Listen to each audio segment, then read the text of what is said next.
Yeah, sure.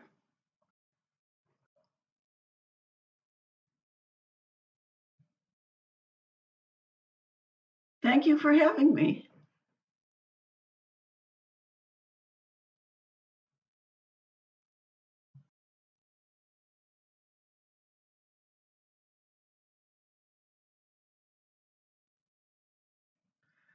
Okay, well, my interest in psychology started back as an undergraduate in college, and it was initially an interested more in human biology. But the more I studied biology, I became more aware of the interconnections between our emotional and mental and physical well being. And that led me to be more and more fascinated with psychology. I have a much longer answer to that, but I don't. I was going to tie that into my interest in couples work, so I don't know if you want me to go all the way to that yet. Oh, oh, okay.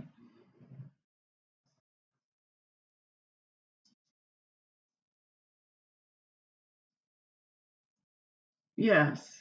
Yes. Well, as I was saying, my initial interest in human biology led to this interest in stress and how stress affects our physical health and our emotional well being. And I started out in the field of psychology working with children. That evolved into working with teens and then adults and then families. After about 15 years of that progression, I started to work with older adults, seniors, mostly in assisted living or nursing homes. So I got a perspective on the whole lifespan of major events in our lives. And after doing that, it seemed to me that the major life changes had the most impact on us in terms of lasting emotional effects and lasting sense of well-being. So committed relationships became more interesting to me, and I started working with couples in my attempt to help people improve the quality of their lives by improving their relationships, basically. What was it about? What do you think it is about relationships?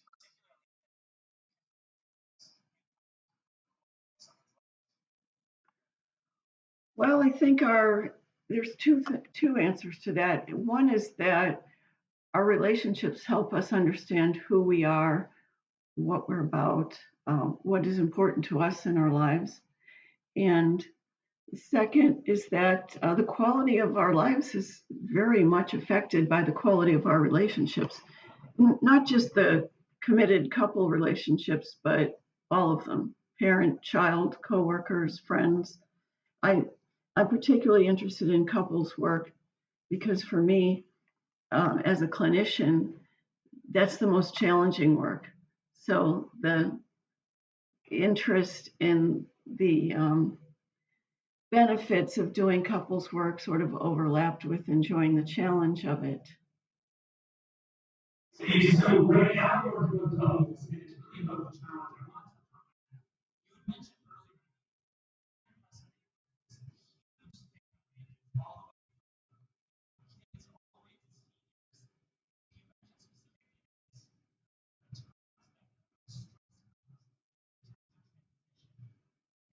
Right. Yes, I think that's very true. And even normal transitions, it could be a positive change in your life, but if it's a major life change, it's likely to create stress. So, so just so many adjustments to be made. And if we focus on the transition of being mostly single to mostly coupled with someone else, it's a challenge, among other things, to communicate well with that person, to be able to resolve the simple day to day conflicts that come up and the bigger decisions that two people might need to make as a couple.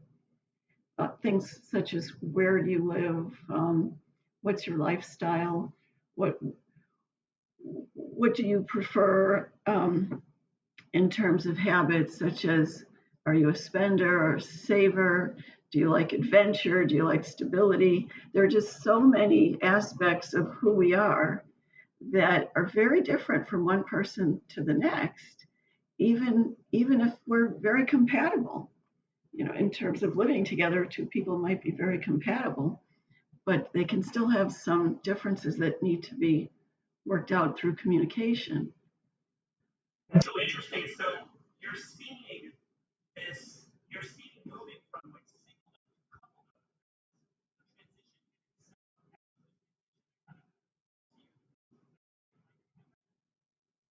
Yes, I think that so. It not only the transition, but if one makes that step and becomes part of a couple, then your relationship with the other person has such a huge effect on your day to day happiness. But I've talked to so many people in my counseling sessions who will say if they get up in the morning and their spouse or partner is irritable with them, it puts kind of a negative tone on their entire day, and spend the rest of the day trying to recover from that. So I think it has a huge impact, and then the positive impact too. So many people get through maybe a difficult day, but look forward to going home and seeing that person that is there for them and hopefully supportive.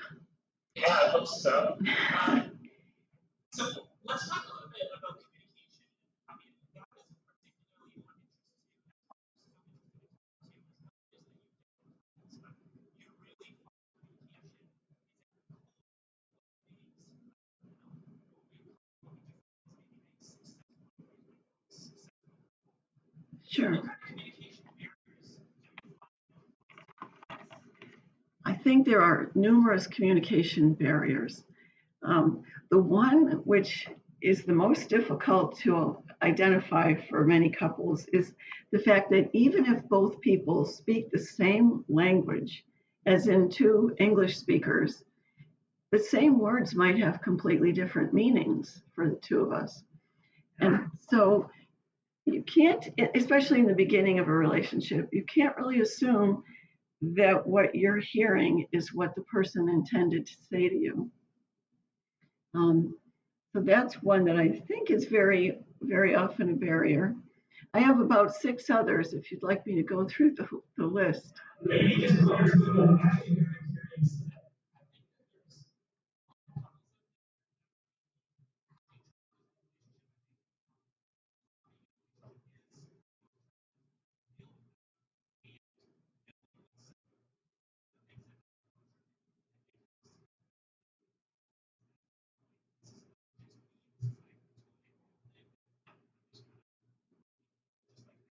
Sure. Oh, sure.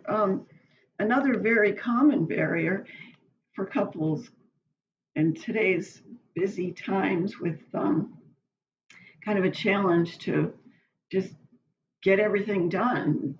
Often two careers, maybe there are children in the home, maybe there's a household to take care of. It's just having the time together to actually listen to each other. I think that surprises me sometimes how many couples have a hard time getting even 20 minutes a day together to sit down and talk. And so that I think is a common barrier, one that's manageable, but it helps to see it as something to work at. Then another one would be that is a common one would be some level of distrust that the other person has your best interest at heart. And I think again that can be a difficulty in the beginning when you just don't know the other person that well, or or it can be a problem later on if there's been a history of conflict and therefore some reasons to be concerned or distrustful that have to be worked out. So distrust related to that would be fear that having an open discussion would lead to a bigger conflict. That's one of the most common blocks that I see especially as a block to assertive communication. People are afraid that if I tell you exactly what I'm thinking or exactly what I'm needing, that might get you angry, or you might be disappointed, or some other bigger issue might come out of just telling you directly what I'm thinking about. So fear is how I summarize that.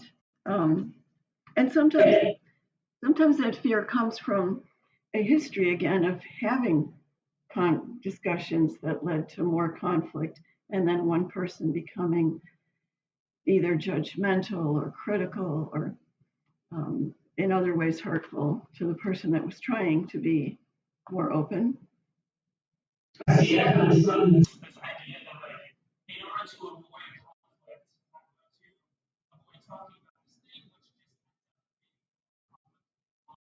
Right.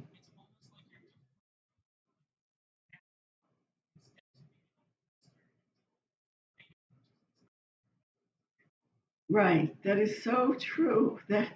And I see that so often, even in couples that have been together 5 years or more, because it tends to be a pattern that they've developed where one person will present a complaint, maybe not presented in the most tactful way, and the other person might immediately become defensive or even aggressive with their words. So the conflict escalates instead of getting resolved.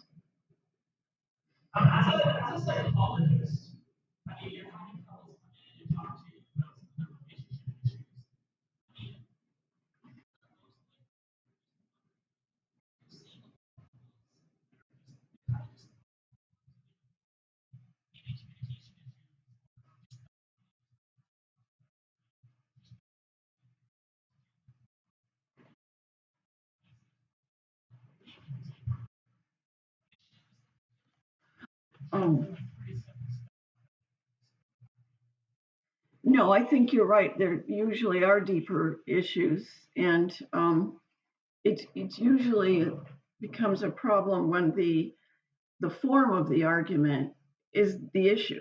So the underlying feelings that need to be communicated or the underlying thoughts that someone wants to express get lost in the form, which can be that complaint, defense, or counterattack, et cetera, and nothing really gets worked out. But when you look at the underlying issues, I think so often what we tap into, especially in therapy sessions, is the emotions that are underlying whatever the complaint is.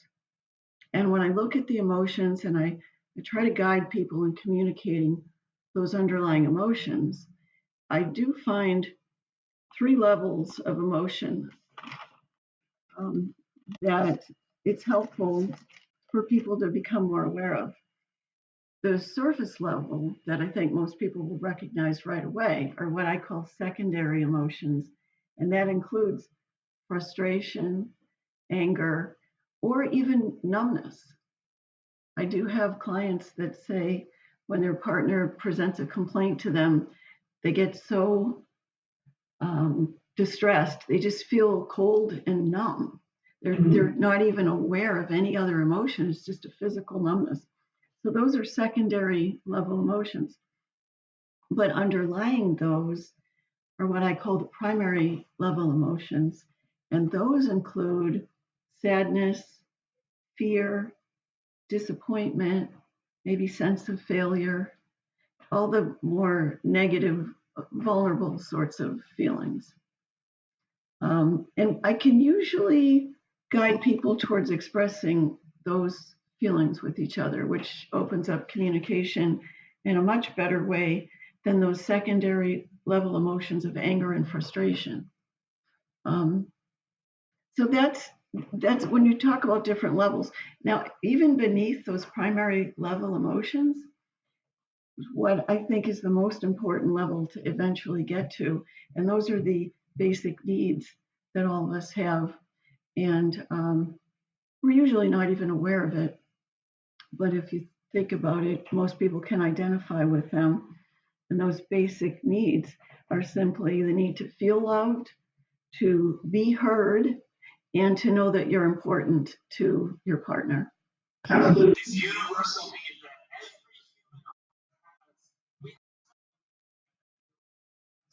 Right, right. And so but if I can help people become conscious of those needs during their discussion, sometimes they'll get to the point where they can just say, this is what I'm really looking for. And I just want you to hear me. You don't even have to agree. I just want you to hear what I'm saying so that we can validate what each other is thinking or feeling in this moment.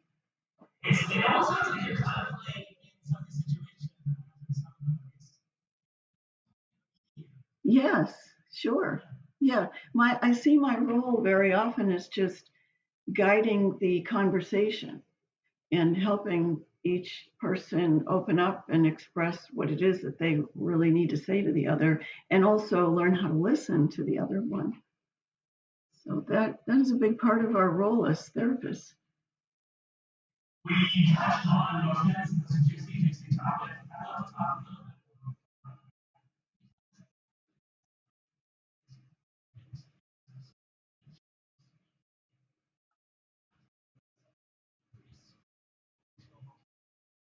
Mhm.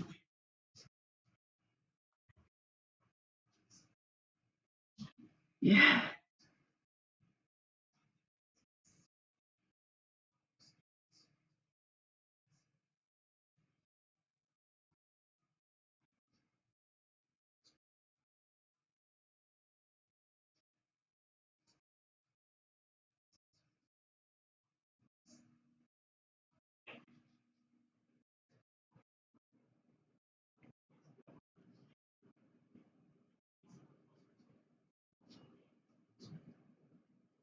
I think one of the main reasons that most of us can get there at that point at which we don't even know what we're feeling is because we're not taught as children to label feelings.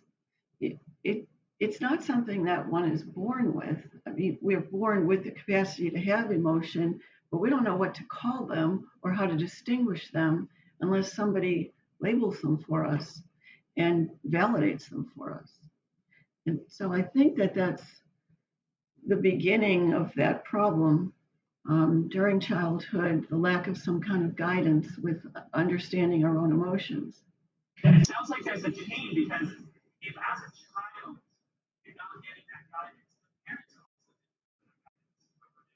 Yeah,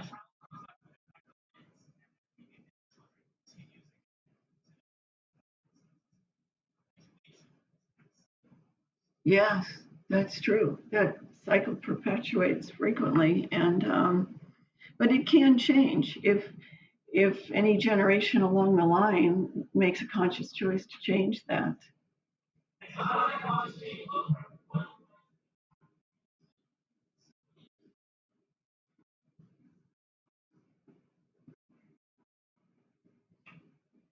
So the first step is to develop more self-awareness. Just just giving yourself the moment or two to recognize what do I feel right now. Um, and it's interesting. Self-awareness is such a critical part, but not only of our own well-being, but of our relationship well-being. So giving yourself a moment to ask, what do I feel? And even though there's so many different words for emotion, the basic ones are pretty clear. There's frustration can lead to anger, irritabilities on that spectrum. There's um, fear, which is similar to anxiety, although with anxiety, you don't really know what you're afraid of. So that's a critical difference that I think many people have yet to learn. You might feel anxious and think, but I have nothing to be afraid of, so I can't be feeling this, but you can because we just label that anxiety. Um, and it's just as difficult an emotion to deal with as actual fear. So it does take a little practice, but that kind of self awareness goes a long way towards making your life more peaceful and relationships more peaceful.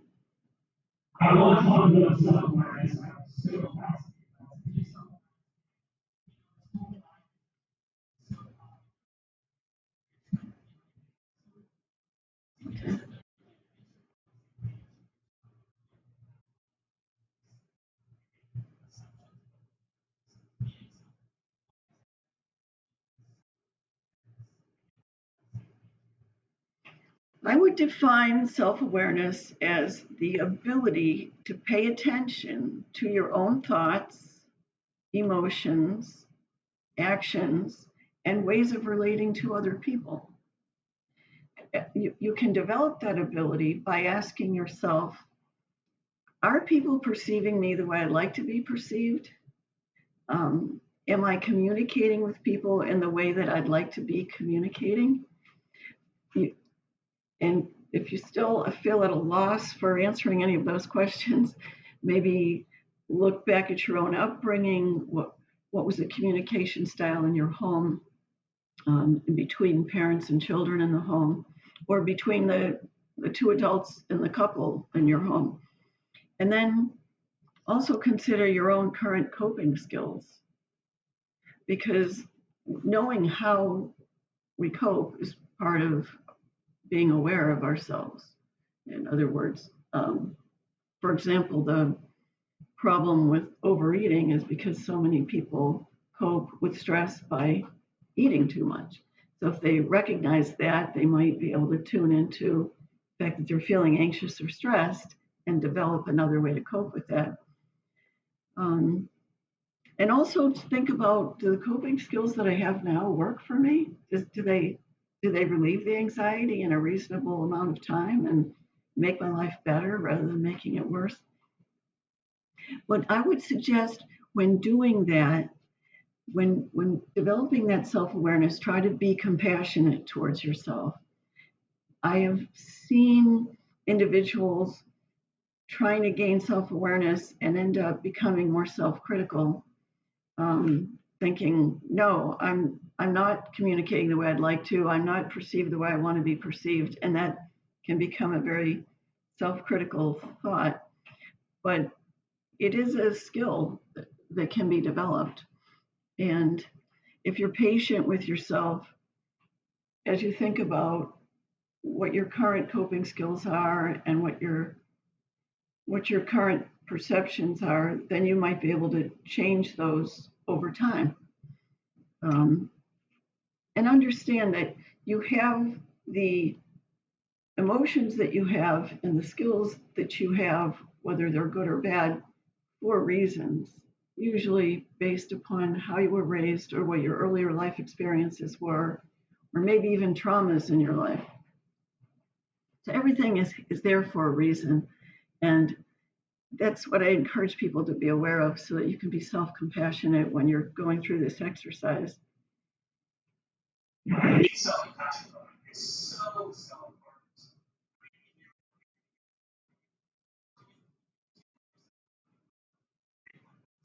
Right.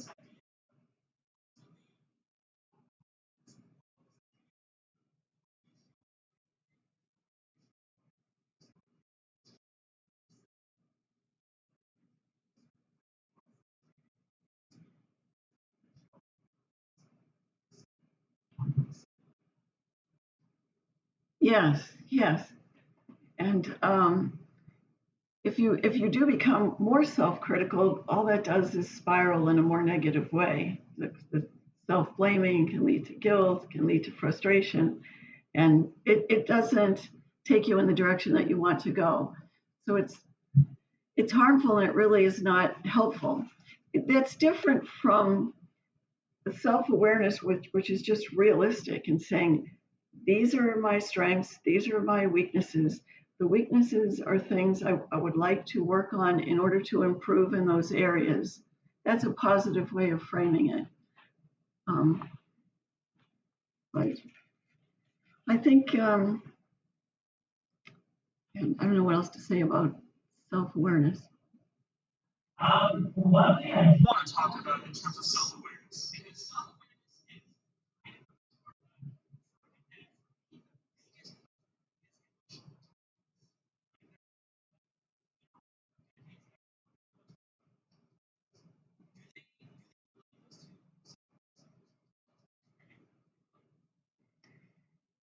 Sure, because emotional intelligence is actually a broader term to me, but they do relate. To me, that includes not only an awareness of my own feelings and reactions and coping skills, but how those interact with other people. So maybe ability to perceive the reactions of others and to interact in a way that allows for most cooperation and good results. And um, So it's almost like, by working on your self-awareness skills, yes, it will help. Sure, sure. Because I think as you develop self awareness, that also leads to better other awareness and not necessarily taking comments personally all the time or taking incidents personally, but seeing that just as you are reacting sometimes subconsciously to what you're feeling, other people do the same thing. They're reacting to their own feelings and thoughts and experiences, and maybe not even reacting to you. But it's only through emotional intelligence that I think we have the ability to see that in others. one thing you mentioned earlier, you were talking about if you want to improve your self-awareness.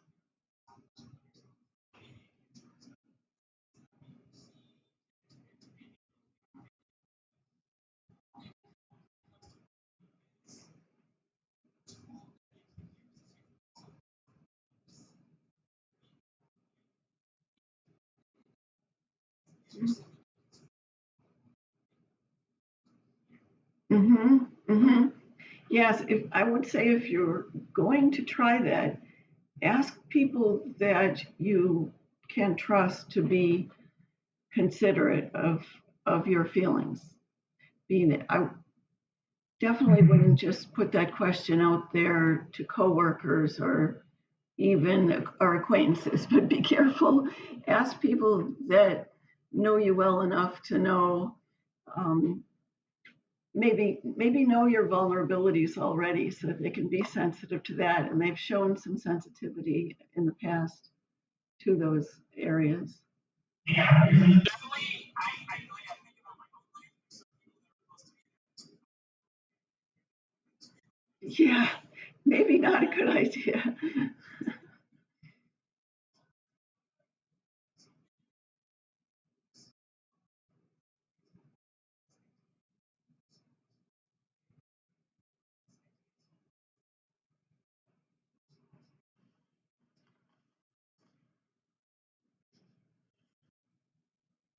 um, I think with personal responsibility, there are so many levels to that. Within that, I include responsibility for how we communicate. So, in other words, being assertive in our communication, not aggressive, not passive, because it's only through being assertive that we can really be understood. Um, so, developing communication skills and practicing them is one of the major ways to take personal responsibility within a relationship. And then the other side of that is owning your own emotions, the self awareness we just talked about. Um, Becoming self aware, I see as a personal responsibility because it allows you to be clear in what you need to express to others and um, be understood more clearly. I think that the personal responsibility that includes communication, self awareness, and in the couples context, it also includes owning the responsibility to help bring change about. So couples come in and they have a complaint. It's still too often that one person will file a complaint and then indicate that I'm supposed to change the other person so that they're happier together. And it takes them quite a while to understand that both of them have to be willing to make some kind of change before anything is going to change as a couple. So So that's is that a common theme that you see when couples come in?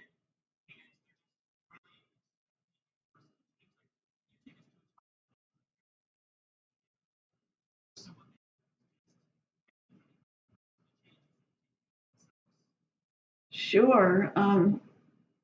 I can think of a couple I worked with years ago in which, and this is a common problem too, in which one person likes the home to be neat and orderly, and the other person really could care less about how orderly it is, as long as it's not unhealthy, not a safety hazard.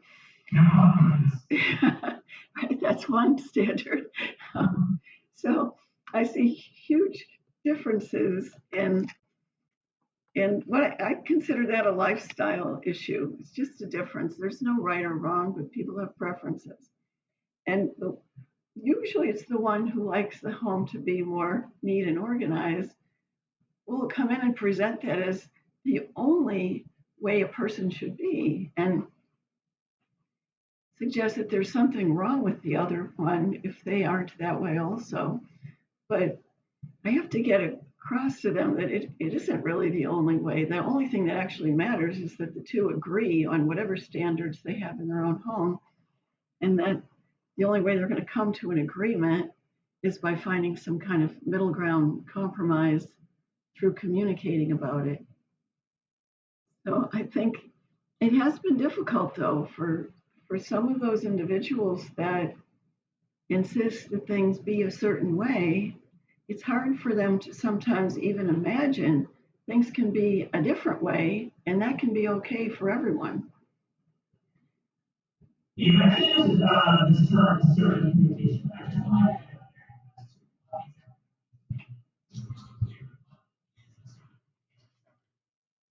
I define assertive communication as any communication which is honest and direct and expresses thoughts, emotions, beliefs, or opinions in a way which is respectful of others.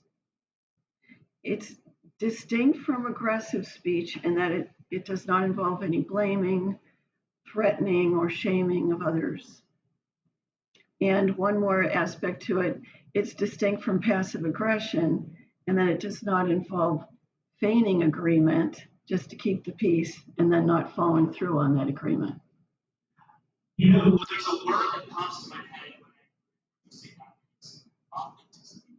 There's just a lot of authenticity. What you're really doing is full responsibility.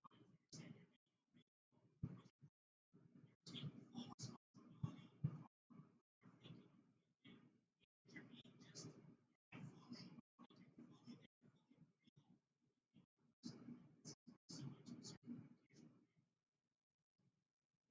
Yes, I think authenticity is critical. That's true. Although, and it's especially true with couples, because they have a close relationship with usually daily contact. So it's especially true to be authentic and genuine and open. I, and that's how maybe it differs from assertive communication in a workplace or in the general public, where there's a line at which one can be um, honest and direct, but you don't have to be fully open and honest and direct. There's such a thing as too much information or too much openness, which I think most people understand that. Yeah, but I guess it depends on the context. Sure, sure.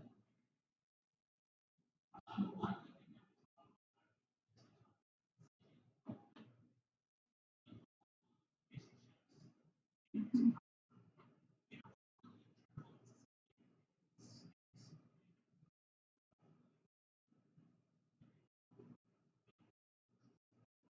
Yes, yes.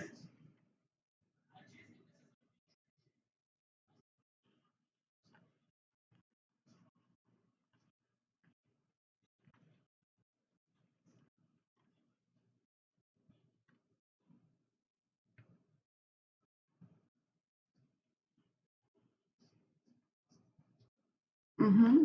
Mm-hmm. That is definitely a core issue for couples. And um, and it's interestingly an issue that can just continue on throughout months or years of a relationship if it's not addressed directly as an issue. Um, and I liked your reference to Brene Brown on that. She's written so much about that that has been helpful. I liked one of her quotes, which I can't get exactly right, but it was something to the effect of vulnerabilities, the first thing we look for in the other person, and the last thing we want them to see in ourselves. I think that's an awesome quote, and so true, even with couples. Um, so we do tend to talk about that, and I tie that into trying to get beyond those secondary emotions of frustration and anger and down to the more primary emotions of sadness or fear or disappointment, because I think it's in those primary emotions that we feel more vulnerable. Do you think it's possible for a couple to have really become super self-aware and become super skills?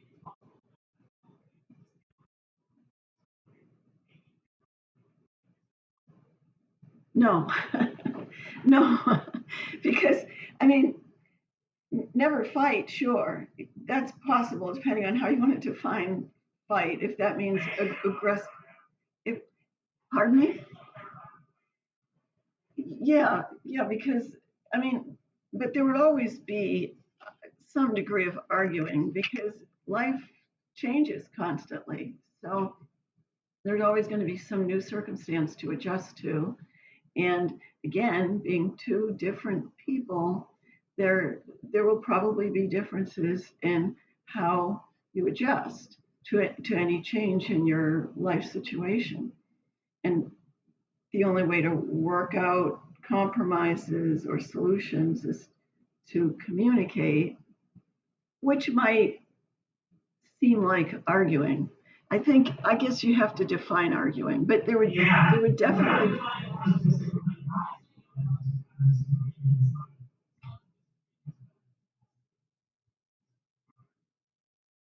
Okay, I would agree with you. One could avoid escalating to arguing if you perfect all of these skills: the self-awareness, the responsibility, assertive communication, um, the mindfulness that goes along with all of it. Then I think, yeah, it's reasonable to expect to avoid the hostile type of arguing and just expect a normal degree of disagreement. I just wouldn't want to set up young couples to believe that they might never have to disagree because I think that's realistic and just frustrating if you go into a relationship expecting that. Yeah.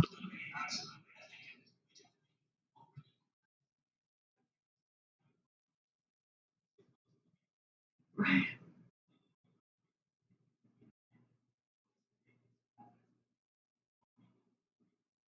Yes, exactly. That's so true.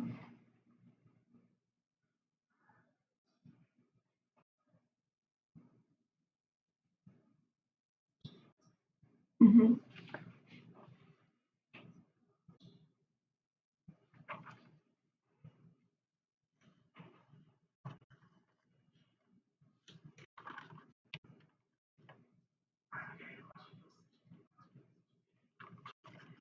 Um,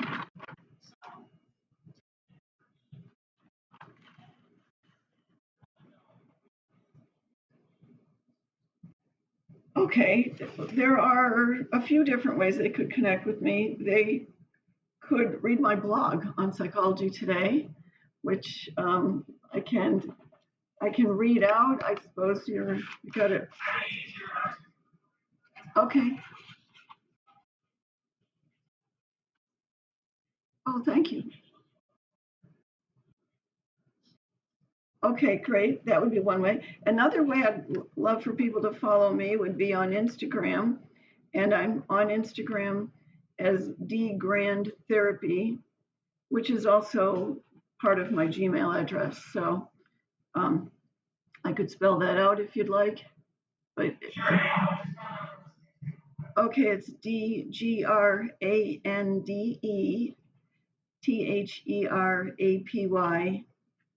That's how you can find me on Instagram. And in there, I also post images that are tied to each of my blogs. So it's one way to keep up with the blogs as well. And if you wanted to email me, it's dgrandtherapy@gmail.com.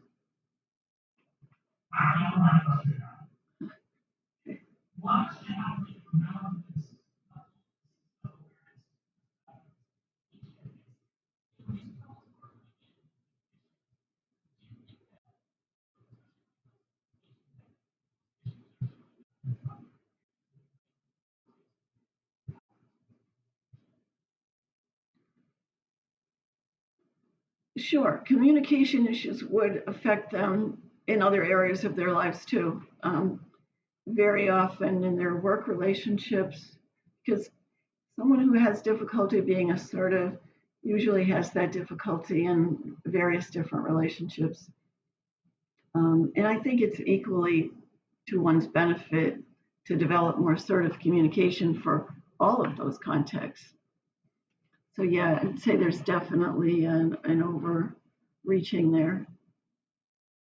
What is one main tip that you like to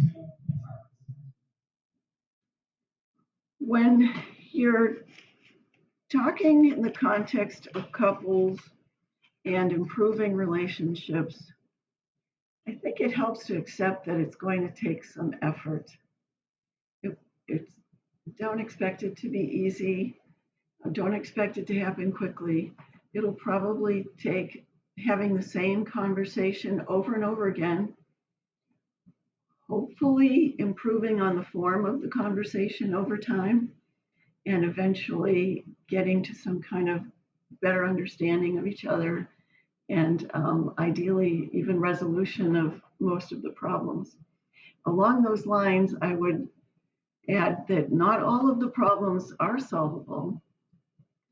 Many of your listeners might have been familiar with the Gottman work from decades ago, in which he and his wife Julie identified that just about every couple has at least one problem that is not solvable. So going into a relationship with that understanding can be helpful because it's less frustrating. But with effort, at least those solvable problems can be resolved, and even the unsolvable ones can be better managed. So put in the effort because I think it's well worth the effort.